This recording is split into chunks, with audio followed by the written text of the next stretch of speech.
نحمده ونصلي على رسوله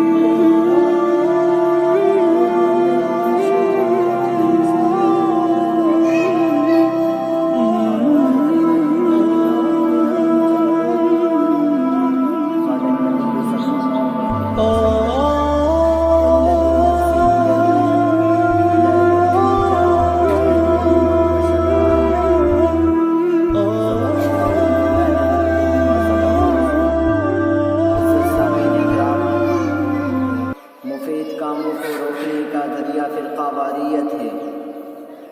اس فرقہ واریت نے ملک کی ترقی اور ملک کی آبادی کے لیے کیے جانے والے بہت سے مفید کاموں کو نقصان پہنچایا ہے۔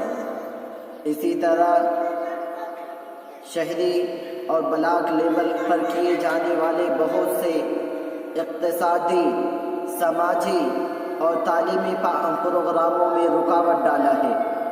میرے معزز سامعین کرام، کچھ لوگ نادانی سے اس ملک کے حق میں یا عوام کے حق میں نہیں سوچتے، تو ان کی غلط سوچ کو مت اپنائیے۔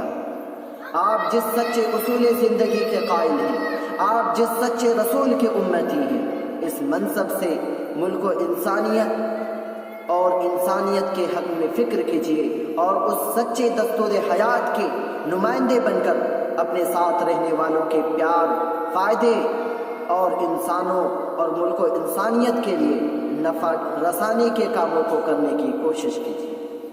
آپ سب کو محسن انسانیت حضور صلی اللہ علیہ وسلم کا یہ فرمان، یہ قول یاد ہوگا، خیر الناس من ينفع الناس۔ لوگوں میں سب سے بہتر وہ آدمی ہے جو لوگوں کی بھلائی کے لیے کام کرے۔ میرے معزز سامعین کرام، ہم یہ نہ بھولیں کہ یہ ملک ہمارا وطن ہے اور وطن سے محبت کی ہمارے رسول نے، حضور صلی اللہ علیہ وسلم نے انتہائی تاکید کی ہے اور اس کو ایمان کا ایک حصہ قرار دیا۔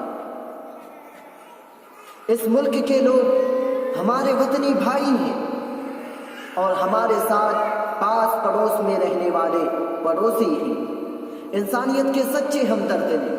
آپ علیہ السلام نے اپنے پڑوسی بھائیوں کی خیر خبر گیری کی سختی سے تاکید فرمائی ہے۔ آپ علیہ السلام نے ارشاد فرمایا، والذی نفسی بیدی لا یؤمن جارہ جائع وہو شبعان۔ اس اللہ کی قسم جس کے ہاتھ میں میری جان ہے، وہ مومن نہیں جو خود پیٹ بھر کر کھائے اور اس کا پڑوسی بھوکا رہے۔ یہاں یہ کوئی قید نہیں ہے کہ چاہے وہ مسلمان ہو یا ہندو ہو یا ادر ذات ہو۔ اسی طرح آپ علیہ السلام نے فرمایا کہ وہ مسلمان نہیں جس کی برائیوں سے اس کا پڑوسی محفوظ نہ ہو۔ میرے معزز سامعین کرام، غرض یہ کہ ملک کے ساتھ محبت نہیں بلکہ اس کی ترقی، اس ملک کے ساتھ اور اس ملک میں رہنے والے برادران وطن کے ساتھ اچھے برتاؤ کرنے کی تاکید کی گئی۔ حضرات، اور اس کے ساتھ ہمیں یہ بھی نہیں بھولنا چاہیے کہ دنیا بھر میں اس مذہب کو، اس دھرم کو ہر زبان، ہر رنگ کے لوگوں نے اس لیے پسند کیا کہ یہ تشدد کا راستہ اختیار کرنے کے بجائے مہربانی کی راہ اختیار کرے، کسی کے ساتھ زور زبردستی کے بجائے سچائی کے میٹھے بول سے نامانوس کانوں کو آشنا کرنے کا حکم ہے۔ اس لیے تاریخ اس بات سے انکار نہیں کر سکتی کہ کسی دور میں مذہب اسلام اختیار کرنے کے لیے طاقت اور پیسے کا سہارا لیا گیا، لیکن یہ کہا جا سکتا ہے کہ انسان کی فطرت اس کے مطابق ہے اور فطرت اپنے موافق چیز کو قبول کر لے تو ہمیں اس پر اعتراض نہیں۔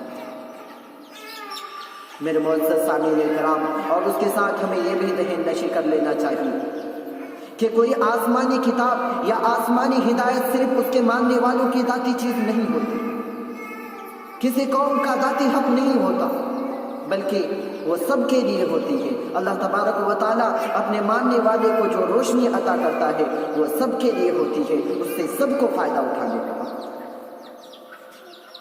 میرے معزز سامعین کرام، اللہ کے آخری پیغمبر محمد صلی اللہ علیہ وسلم نے مسلمانوں کو ایک جسم کے مانند قرار دیتے ہوئے فرمایا کہ اگر جسم کے کسی عضو میں کوئی تکلیف پہنچتی ہے، کوئی تکلیف محسوس ہو پورا جسم محسوس کرے، اس کی وجہ سے پورا جسم بے خوابی اور بخار میں مبتلا ہوتا ہے۔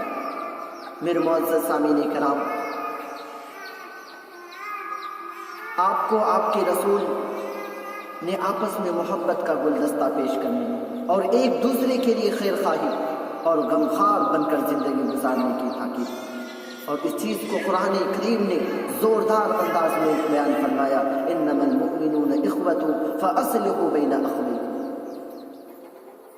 تمام مومنین آپس میں بھائی بھائی ہیں، اگر ان کے درمیان کوئی اختلاف ہو جائے تو مصالحت کرا۔